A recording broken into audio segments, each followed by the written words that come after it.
Good evening, everyone. Happy Wednesday. It's hump day. Normally we do these on Thursday, but I had a scheduling conflict, so I'm so glad that you can make it tonight on Wednesday for our live stream. We've got a quiet crowd today. Nobody suggested anything. Let's get some topics in the chat. What do you guys want to review and learn about today? Otherwise, I might just pick some random stuff. If you haven't met me before, my name is Nick. I'm the founder creator of Understanding Behavior. Their newest, coolest place to learn about the BCBA exam and beyond. Just before we get started, a quick little plug here. I do offer tutoring services for the BCBA exam. Every student that I've ever had has loved it, and that's just not just me being an asshole. But so check it out. Also, this past weekend we did the very first fundamentals of behavior course. That was really awesome. That every student really loved this course that attended it. It was only a $50 course, and we went over basic contingencies, stimulus discrimination, and motivating operations in a really cool way. Everybody was really happy with it. The next course is going to be on Sunday, December 3rd. So if you are interested in that, definitely check it out. It's going to be a really cool course. All right. So, yeah, I see we've got a couple people putting some topics in. All right, I like it. So, we've got stimulus and response generalization. I like it. I like it. Ooh, somebody's pulling out the big guns here. Compound schedules of reinforcement. All right, let's hit it. I don't think we've actually reviewed that in a live stream yet, but I love that topic, so we'll definitely go over it. See, Yesenia is one of my tutoring students. She's saying in chat she loves her tutoring sessions, so that's really cool. Somebody's asking treatment to integrity versus procedural fidelity. Those are actually the same term, but we can totally go over that. Those are the same term. Think about those, totally AKAs for each other. Yeah, what else you got? Lenny PP, when to use each type of reinforcement, like what works best with each behavior. Can you give me a little bit more on that, Lenny? Like what kind of reinforcements are you talking about? Are you talking about like schedules or give me a little bit more info there. Phase has got stimulus and response class. Sweet. I wrote her name for some reason, but we'll do stimulus and response classes. We can certainly go over those. We probably have time for a couple more if anybody wants to throw those in. Regular schedules of reinforcement as well. So, okay, that might take up the rest of our time if we get into regular schedules of reinforcement. Actually, if we do that, we might even, well, we'll see. I don't know if my stream is going to work that well for the PowerPoint, the way I have it set up. But it's a cool topic. And that is something I'd want to do a Zoom on sometime where we'll do basic schedules and compound schedules because those can get pretty tricky. And then operant and respondent behavior. I'm actually going to move regular schedules up before compound schedules because I think that makes a little bit more sense. We'll talk about the basics before we get into the complex stuff. All right, that will probably be enough, but if we have some more time, I'll probe you guys for some topics later. We will go until 8:15 Eastern, so we'll go for an hour and see how much we get done. Okay, so first of all, let's talk about stimulus and response generalization. Let's start with stimulus generalization. Pretty fun topic. So this is when we have one behavior occurs in the presence of a wide variety of stimuli. So, usually when we're talking about generalization and we're talking about like this being a new relationship. So, for example, if I'm talking about the response blue, like what things are blue, I've got my passport here, that's blue. I can call that blue, and then I have my water bottle here, that is also blue, and then I've got blue jeans on too. So, those are all blue. So that same response blue is applicable to all of those different stimuli. So here's our example. We can call the passport, the water bottle, and the jeans blue, and the behavior is accurate. And by accurate, I essentially mean like is reinforced by our verbal community. Like we can all agree that like the passport is blue. Pretty straightforward. So when we're looking at stimulus generalization, again, we're looking at one behavior occurring in the presence of many different stimuli. So one neat trick to kind of differentiate between stimulus and response generalization is if you identify the behavior and you identify the stimuli, whatever there is more of, it's going to be that kind of generalization. So we'll throw that trick up top. Whatever there is more of, so either stimuli or responses, it will be that kind of generalization. So for stimulus generalization, we have one behavior, many different stimuli. Response generalization will be the opposite. We have many different behaviors occurring in the presence of one stimulus. All right. So yeah, Faisal's asking, is it one behavior or one response? I've heard both, and that's confusing. So actually, yeah, behavior equals response. Those are totally AKA terms for each other. No difference at all between behavior and response. Use them interchangeably as much as you want. Good question there. Sarah 2020 is asking about single subject experimental designs. I did one session where we did all our single subject designs, and I did that so we don't have to review those anymore. So you should totally go check out that link. We spent a whole hour going over experimental designs, and then the following session after that, we pulled a bunch of graphs from research articles and then broke those down. So I would certainly check that out. We've got a lot of people here already. I'm glad you guys can make it. We're up to 27 concurrent viewers. Last week, we broke 40 concurrent viewers. I set the bar for today. If we reach 45 concurrent viewers, I'm going to give away a free tutoring session and also a free seat to the super awesome fundamentals course. So invite your friends, tell them to come. If we get there, we'll give those out immediately. So stay here so we can give that out and invite your friends. All right, let's talk about response generalization now. So response generalization is when we have one situation evokes a variety of responses that all have the same function. So when you see like how I kind of do my lessons is that I have a lot of different ways that I can teach things. So when somebody asks me about response generalization, it might be this exact definition or it might be a slightly different definition. But both of those definitions are going to capture the most relevant features of it. So they're going to have the same function of teaching response generalization. So there's response generalization of teaching response generalization. Pretty meta. Let's look at some other examples. So again, kind of like an easy way to think about this is like different ways to do the same thing. So if we look at like opening a door, for example, some doors are opened with like turning a lever. Some are like twisting a knob. Some are push. Some are pull. Some you can like kick open. All of these are different behaviors, but they all have the same function. All have the same function of resulting in an open door. So that would be an example of response generalization, is that we have one scenario, we have a closed door, and it's evoking a wide variety of responses. So you can either kick the door open, you can twist the knob, you can pull on it, etc., etc. All right. So again, our rule that we really want to hold on to is like whatever there's more of, it's going to be that kind of generalization. Really nice trick to have.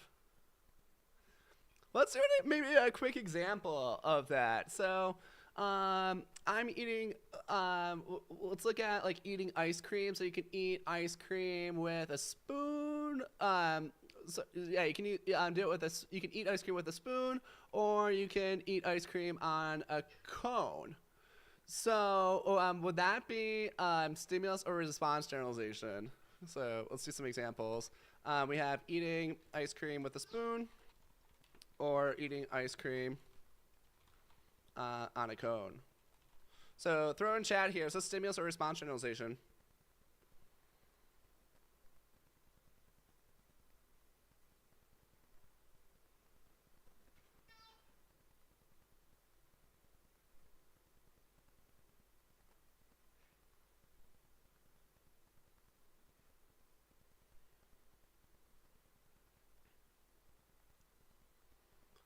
Cool, nice job here. This is response generalization because these response forms look different from each other.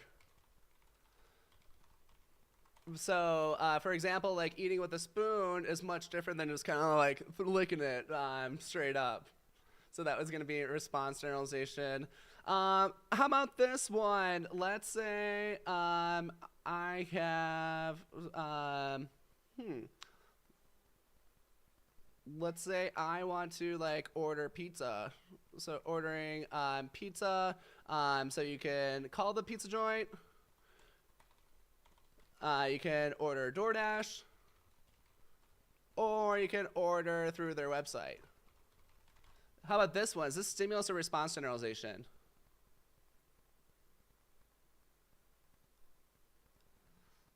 Yeah, so Faze is asking like the topography or the form of the behavior should be different for response generalization. Absolutely, we have different response forms.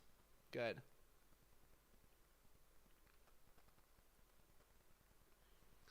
All right, loving it in chat. Way to go. Looking good. Sarah, Yesenia, Lenny, Kishanta, awesome. Looking good. So this is another response generalization example. So again, different response forms that all summon a pizza to your door. Perfect, perfect. Let me think of another one. Let's say we call so like a picture of a tiger, an actual tiger, and Daniel Tiger are all called Tiger. What kind of generalization do we have here?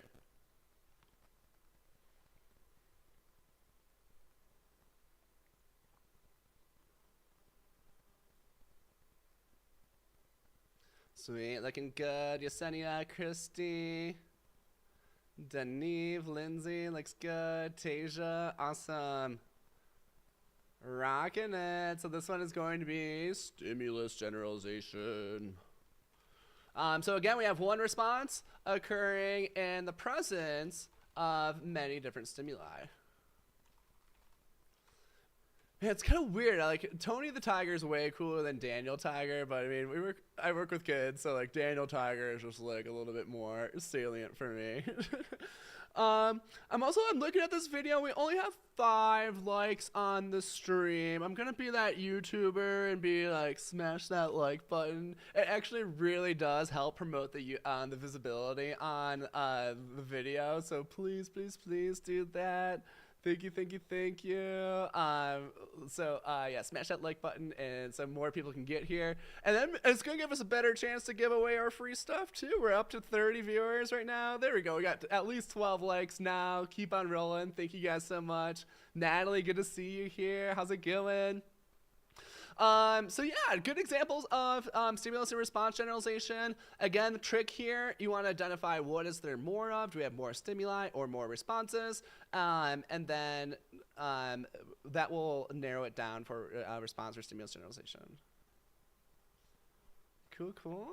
So we're up to 17 likes now. Thank you guys so much. It's huge. It really makes a difference. All right, let's talk about schedules of reinforcement. So schedules of reinforcement, essentially what we're looking at is like the way that reinforcement is implemented. So usually this is either based on time and or responding. We've got several different types of schedules. What I like to do with our schedules, there's actually a lot to know about them. So I like to break down each component of our schedules, and then we can kind of smash them together. So we have fixed schedules, we have variable schedules, we have ratio schedules, and then we have interval schedules. So in our fixed schedules, these are going to be like the time or the number of responses is always the same between reinforcements. So each delivery of reinforcement is what I mean by like reinforcements. We might it might be kind of like an awkward way to hear is like reinforcements, but I'm just meaning like for each instance that the reinforcer is delivered for the behavior. In variable schedules, the time or the number of responses will average out to the number after several exposures. So for example, if it's based off of number of responses and I have, let's say, a variable ratio 3 schedule, then sometimes the reinforcer is going to be delivered after 1 response, sometimes it's going to be delivered after 5 responses, sometimes after 3 responses, but over several exposures, that's all going to average out to 3 because it's labeled as 3. Next up, we have our ratio schedule. So this is reinforcement is contingent on the number of responses. So like our fixed ratio 3, that would be every 3 responses, a reinforcer is delivered. So that number criteria has to be met for the reinforcement to be delivered. Interval schedules, one of the most misunderstood concepts on the entire task list, so make sure you listen up here. This is reinforcement is delivered for the first response after a period of time. So this is not time alone, the responding still has to occur. So for example, if I had a fixed interval 5-minute schedule, then 5 minutes would have to elapse, then the response occurs, and then the reinforcer is delivered. So the reinforcer is not necessarily delivered after the period of time. Instead, it's delivered when the response must occur for the reinforcer to be delivered.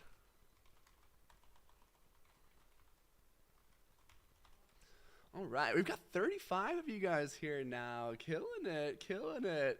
Yeah, Lindsay saying, so, and this mini course that we did on Sunday, it went way over time. It was supposed to be a 3-hour course, but it ended up being 5 hours. We had to split it into 2 days. That crew got to do schedules of reinforcement because they were the super cool crew who signed up early, and we drilled this super hard. The response must occur after the period of time for the reinforcement to be delivered. Good to see you here, Lindsay. So here are the ways that the schedules are implemented, but it's also important to know like what kind of responding that these produce. So if you go back on my Instagram a little bit, I actually made a cool little infographic on this. Let me pull that up for y'all. And I'll even copy it, paste it into the notes for tonight. If you would like to receive the notes from tonight's session, then make sure you fill out the form. If you scroll up in chat, you should be able to see it. I'll also post it towards the end. Let's see. Is this going to let me do this? I'll have to save it, I think, real quick. Give me just a sec, and I'll get this up. So we got our schedules. No, that's not gonna work. Let me see if I can find this easily for y'all. Give me one sec. If I can't, we'll just move on, but this graphic is really cool, so I want to. Thanks for being patient with me. I think it's in here. Yeah, I found it. Cool. So here's our infographic that we'll look at. Let me move this up here. Again, this is on my Instagram if you want to get it there. But again, I'll also send it in the notes for tonight's session. So in this infographic, it also shows the types of responding that are produced by each schedule. So fixed schedules create responding with post-reinforcement pauses. So on here in our cumulative record, when we have a horizontal part of the graph, that means that the behavior is not occurring. So on a cumulative record, our y-axis is going to be the total number of responses. So if the line is horizontal, that means time is passing, but no responses have occurred. That is indicating a post-reinforcement pause. So both fixed ratio and fixed interval schedules will create that post-reinforcement pause. There's also a little bit about this no rush effect. So a little bit about like why these patterns occur. So there's kind of like no rush effect because the fixed schedules are very predictable to each other. Variable schedules create this smooth or consistent responding. You can also think about this as responding without pauses. So we can see that we have our variable ratio and our variable interval, no pauses. Another thing you can note is that there's like different amount of spaces between these pips. Those are these little lines that are drawn downward. These indicate that a reinforcer is delivered there. Interval schedules tend to create slower rates of responding. So we've got our fixed interval and variable interval. This is because faster responding does not always increase the amount of reinforcers that are obtained. So we have that fixed interval 1 minute schedule, for example. That means that before that 1 minute period, it's kind of an S delta. It's signaling that the response is not going to get reinforced. But once that 1 minute period hits, the engagement response receive the reinforcer, then that interval will reset. So it's hard to get more reinforcers for your responding in the interval schedule, so it tends to be a little bit slower. That is compared to our ratio schedules, where more responses will almost always result in more reinforcers. So this creates faster rates of responding. So yeah, again, check out that form. If you scroll up on the chat, I have it in there, and then I'll also post that form towards the end of the session as well. So check that out. If I had the link handy, I would post it right now, but sorry. If somebody else wants to grab that and post it again, that'd be really appreciated. Somebody, Creepy Lars, is asking me, what's my take on the Israel-Palestine conflict? My take, I'm going to keep it simple. I think war is bad. I think people should stop killing children and civilians. I'm going to leave it at that. All right. Let's go ahead and move into compound schedules of reinforcement now. So we've got our basics. Again, what you really want to nail down is how the schedule is implemented and what kind of responding is produced from it. Our compound schedules of reinforcement, this is that word compound means that we're combining more than one schedule of reinforcement together.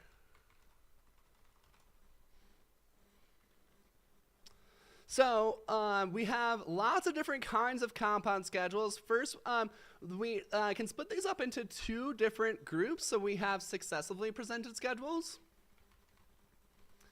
and then we have simultaneously presented schedules. So we've got 4 of our successively presented schedules. Can you guys label those out for me? Yesenia is like so fast. Oh, let's give other people a chance too.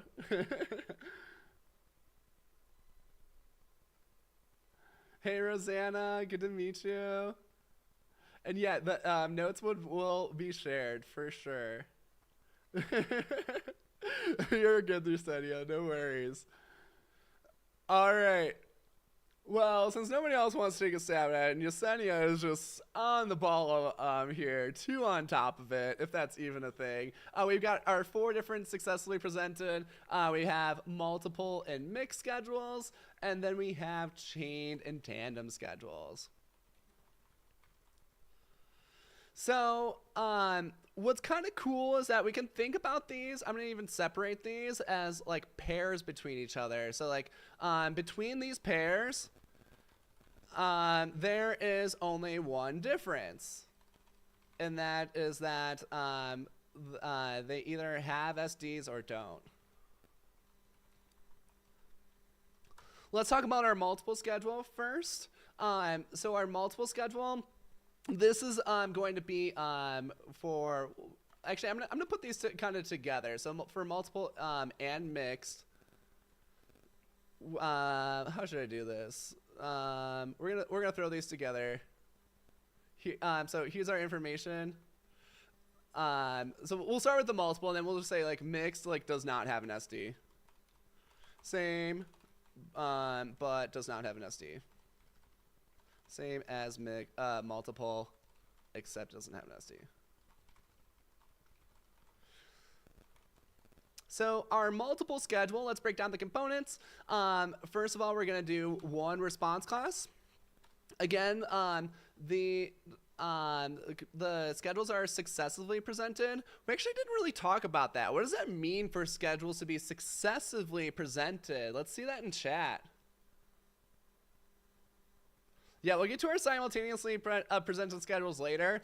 I really like to separate these from each other, successively presented versus simultaneously presented. There's actually like not many similarities between them at all, so I like to think about these as like totally separate topics.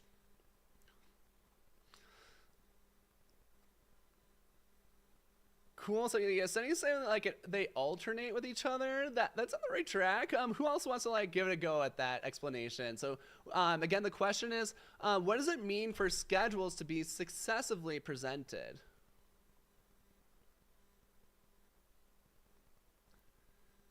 Hey everyone, also, while you guys are responding, we're up to 39 concurrent viewers. Only 6 more people here, and we'll give away a tutoring session and a seat to the course, so invite your friends.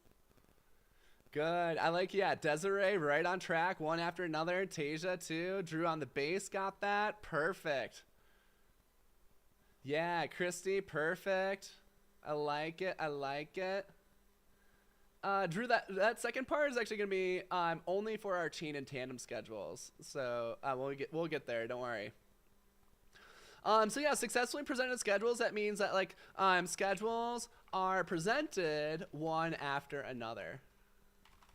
Perfect. So that's going to apply to all 4 of these: multiple, mixed, and chained and tandem. Okay. Let's get into more of the features of the multiple schedule. So again, we're doing one response class, and then another thing is that the schedules change after a period of time. And again, multiple schedule has STs. And whenever there's an SD, there also needs to be an S delta for that. So let's go ahead and talk about like an applied example of the multiple schedule. So I like to go over like multiple schedule FCT. So FCT, functional communication training, that's where we're teaching a functionally equivalent response to get that to replace a problem behavior. So here's what this might look like. So let's say I have a green card, that's going to be an SD for our schedule. And then this is going to signal, let's do an attention maintain behavior. So the contingency is that they have no attention. They say like, let's just make the behavior like play with me. And then their consequence for that is like they're going to have attention. So we would then have an S delta. This is going to be like a red card. And then it's going to be the same contingency, except we're not going to provide that consequence if the behavior occurs. So attention, play with me, this would be no attention. So they don't receive that outcome. And then in the multiple schedule, again, the schedules change after a period of time. So for example, we might have 10 minutes of green card and then 5 minutes of red card. That would be one example. You can work those numbers to be like whatever works for your client. So main thing is that they change after a period of time. Mixed schedule, so if we were to take this example, it would be exactly the same thing, except we don't have the green card, red card to signal the difference in these contingencies. So when we're doing initial training, we would want to use the multiple schedule because it's important to have the clear signals for the behavior. And then if we're starting to fade that out, then we might move it to a mixed schedule and remove those SDs. So it's less clear to them when they can ask for it. But I mean, it's not really a natural thing to always like be responding to a green card or red card. But so we can make that a little bit more naturalistic for them. But when we're initially teaching and trying to reduce this behavior, having the SDs in place is pretty critical. So that's our multiple and mixed schedules. Let's get into our chained and tandem now. So couple differences between this one. We can have one or more response classes with our schedules. Instead of the schedules changing after a period of time, the schedules change when the previous schedule is completed. This will make more sense when we dive into our example. And then the chain schedule has SDs, has an SDs or S delta. Our tandem schedule does not have an SD or S delta. So that's our only difference. Let's get into our example. So we have chain schedule FCT. In this one, we're going to have a couple different contingencies. So let's actually start with our red card contingency.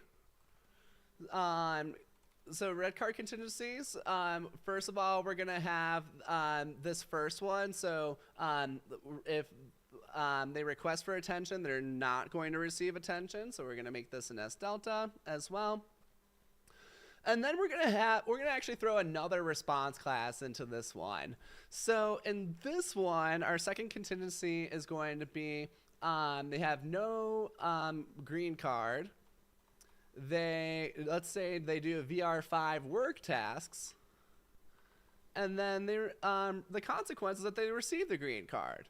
So the green card is going to be our SD, and we see here is that when they complete this schedule, the schedule is going to change to our green card contingencies.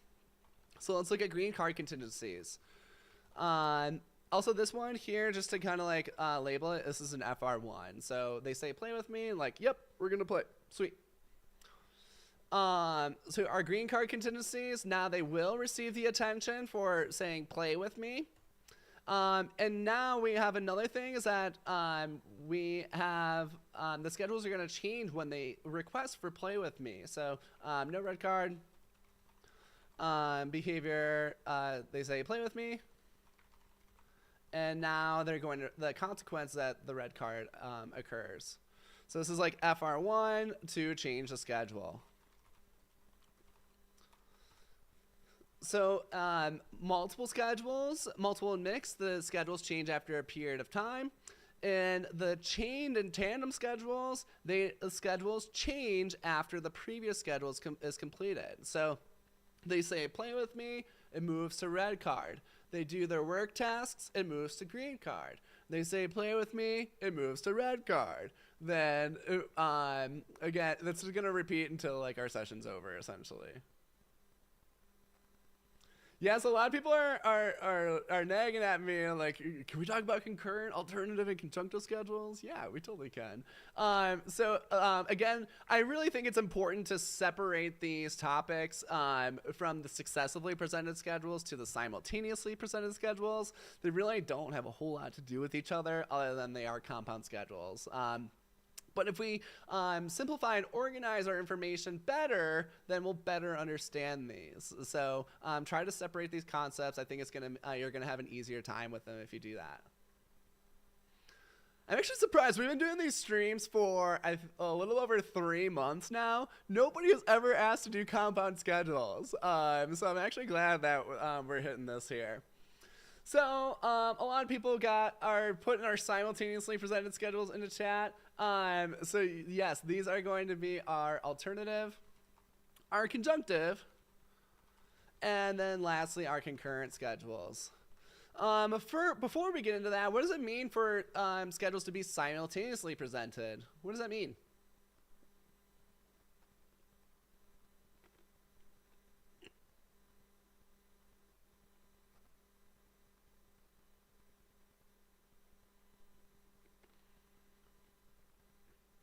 Cool, like at the same time. But tell me a little bit more. Let's get some expansion on that. What's happening at the same time? Are all of these behaviors happening at the same time? Are all these reinforcements happening at the same time? Or can we just do these schedules at the same time? What does that mean? Okay, phase that S said run at the same time. You're getting closer. Getting closer. Who else wants to take a stab at this?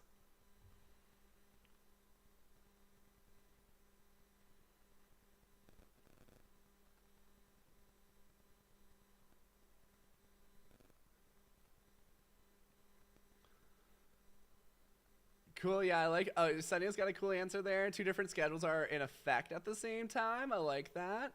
Lindsay, 2 or more basic schedules are happening at the same time. Applied at the same time. Tasia, good. These are good. All right. Cool.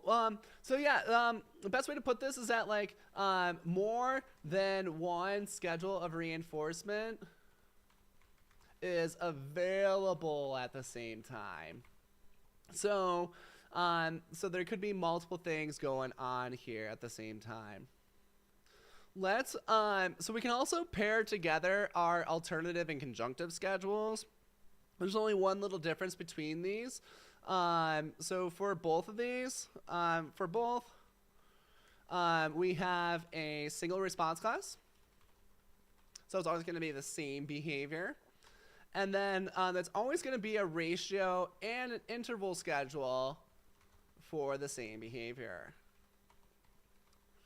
The differences between alternative conjunctive. Alternative, you can reinforcement is contingent on completing either schedule.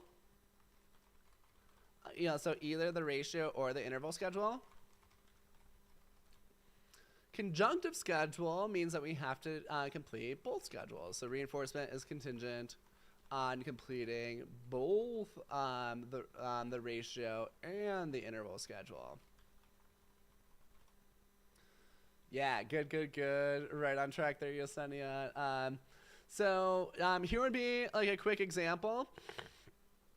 So let's say we have like completing math problems is our behavior. So 2 schedules, we have FR20 and let's say FI 5 minutes. So I want you guys to tell me, how is reinforcement delivered on an FI 5-minute schedule? Just looking at this one simple schedule, how's reinforcement applied there? I want to quiz you guys, because this, again, one of the most misunderstood concepts on the whole task list. So interval schedule, how is the reinforcement applied?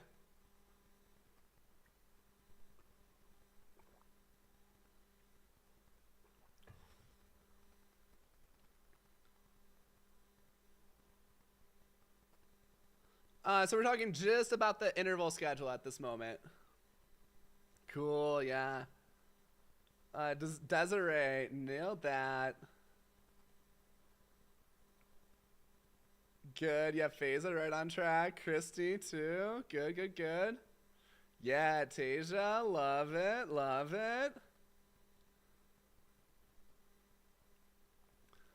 So again, the interval schedule here, so FI 5 minutes, again, this would be the first response after the 5-minute period is reinforced. So this would be like do one more math problem after the 5 minutes is up. So that is our interval schedule. FR20 would be complete 20 math problems here. Really nice. Lots of people got that. Yeah, lots of people getting it. Yesenia's got that. African Luxury Weddings got that.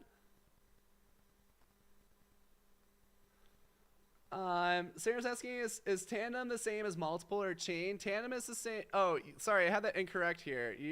Thanks for the catch. Tandem is the same as chained, except it doesn't have an SD. Thanks for catching that, Sarah. Sorry for the confusion there. Yeah, tandem is the same as chained, except it doesn't have an SD or S delta. Good. Thanks for the catch. My copy paste got too sloppy. All right. So here are our two schedules. Again, in our conjunctive,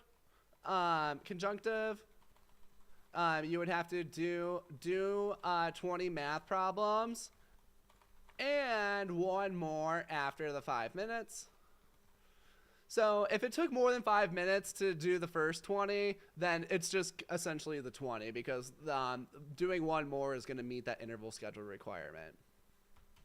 In the alternative, this would be either do 20 math problems or one more after the 5 minutes. So pretty straightforward. Honestly, I've been a BCBA for 6.5 years. I've never used an alternative or a conjunctive schedule in my whole life. They're pretty uncommon, but it is something you need to know for the exam, so hopefully that clicks at least. All right, let's talk about concurrent schedules now. So this is essentially like multiple schedules of reinforcement are available for different behaviors and reinforcers at the same time.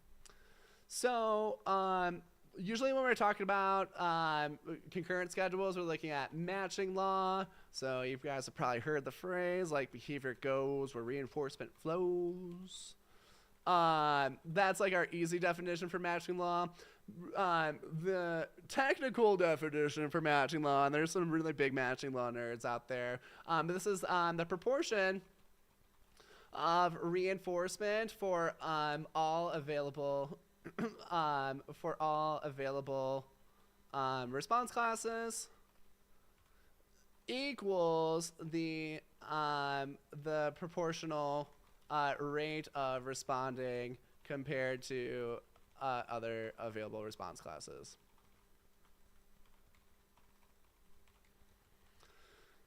Honestly, we see this most easily in the Skinner box. I'm not going to get too deep into the matching law examples today. Maybe another day we'll get really deep into it, and you'll see my nerdy side, and we'll do some math and get it down. But we'll save that for a different day.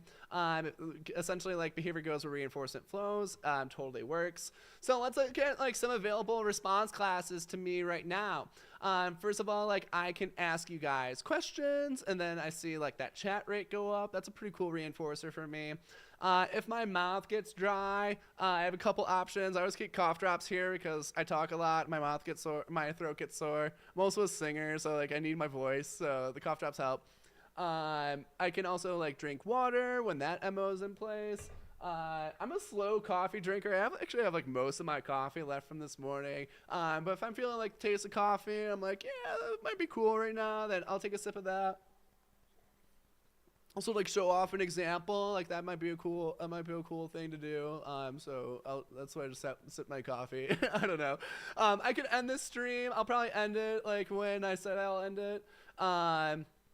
And then, I mean, my dog's right here too. Like, I can just like get up and pet my dog right now. Like, she's really cute, and I really like petting her. But I like entertaining you guys too and teaching you guys. So that behavior is being suppressed because it's more reinforcing at this moment for me to teach you guys than to pet my dog.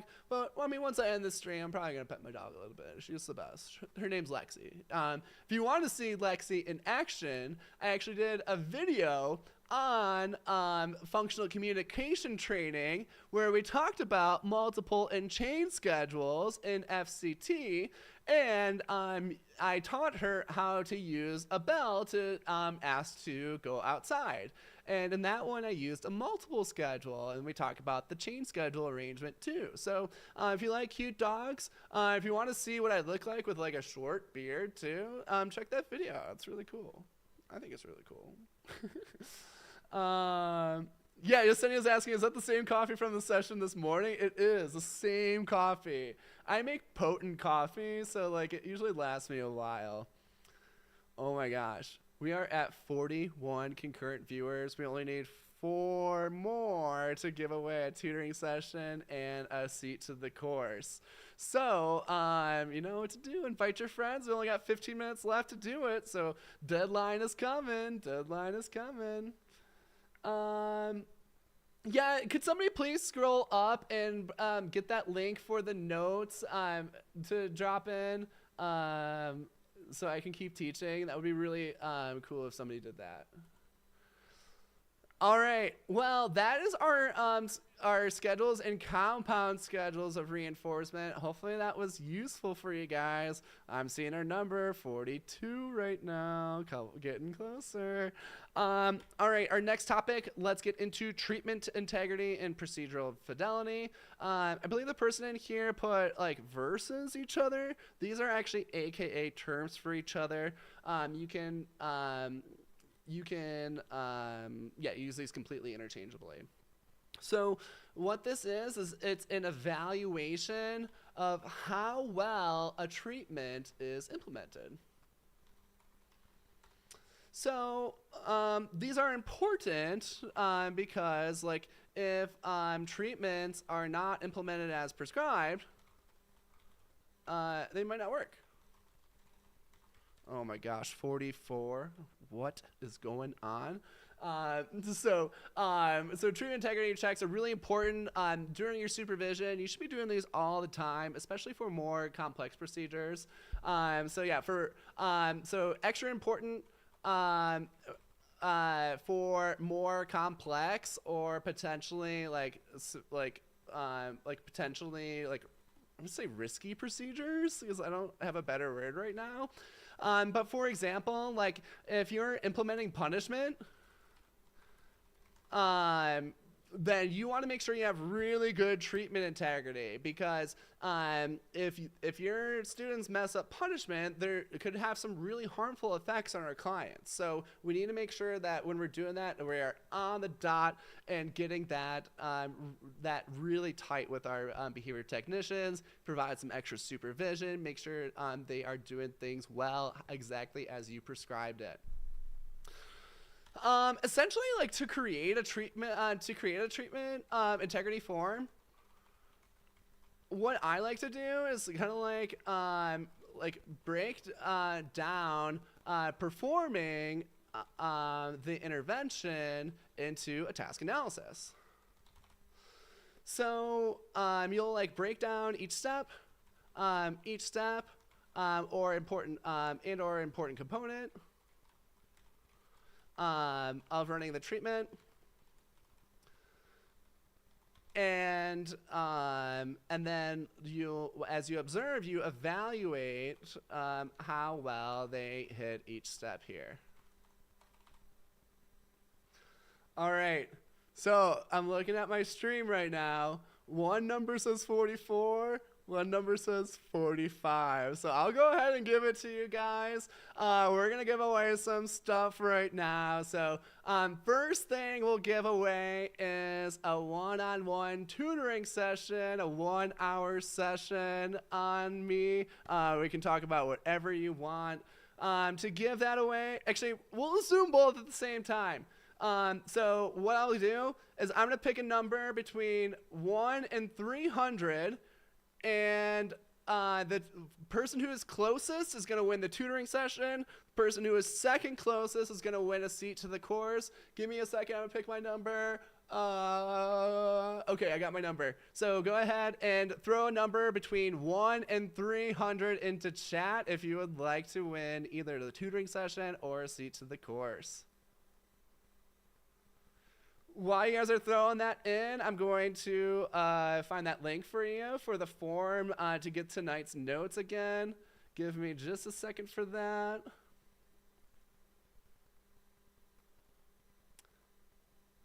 Cool. It looks like 17 of you have already filled this out. You guys rock. Yeah, I want to send this form.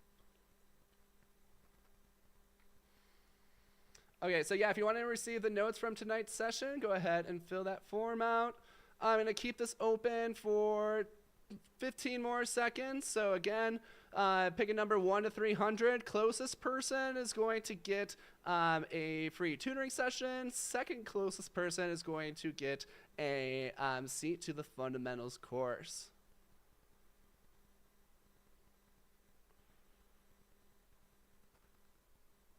Last call here.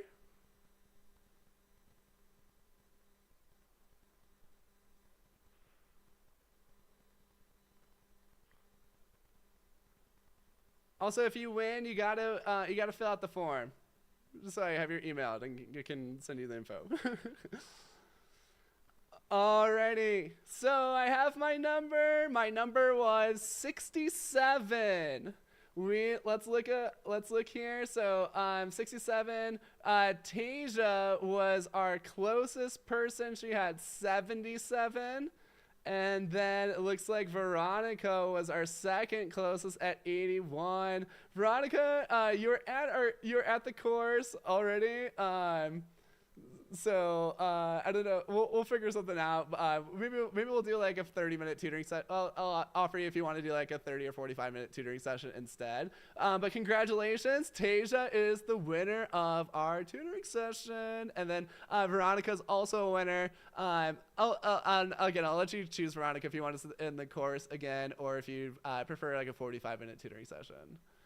So yeah, make sure you guys fill out the form. So I have your email information. Congratulations for our winners. And again, thank you guys so much for being here. We're getting bigger every week. Next week, we'll probably set the bar at 50 people. So make sure you be here and so we can give that out again. Super exciting, guys. Thank you so much for being here. Really, it means a lot. All right. Cool beans. Let's talk about stimulus and response classes. That will probably be our last topic for tonight before we wrap up. Again, if you would like to receive the notes from this session, make sure you fill out that form. Okay, so let's talk about stimulus classes. So first of all, stimulus class. This is a set of stimuli that either share similar physical dimensions or serve the same function. So, for example, like we talked about like blue things earlier. So this will include like my water bottle, my blue jeans. It includes the Blue Man Group. It includes my passport, etc. So all these things are blue. They share a physical dimension. You can also do like things larger than a refrigerator. Could be another stimulus class. So we have elephants. We have cars. We have airplanes. We've got buildings. All these things fit in that stimulus class. So with stimulus and response classes, like try to be pretty flexible with them. If they like share features and like they're similar in that regard, then yeah, it's a stimulus class. So like this is probably like a really random stimulus class that you've never heard about, but it is a stimulus class of things larger than a refrigerator. So it works. Don't worry, guys. Come here next week, and hopefully we'll give out some more sessions. So yeah, keep coming, and thank you guys so much for being here.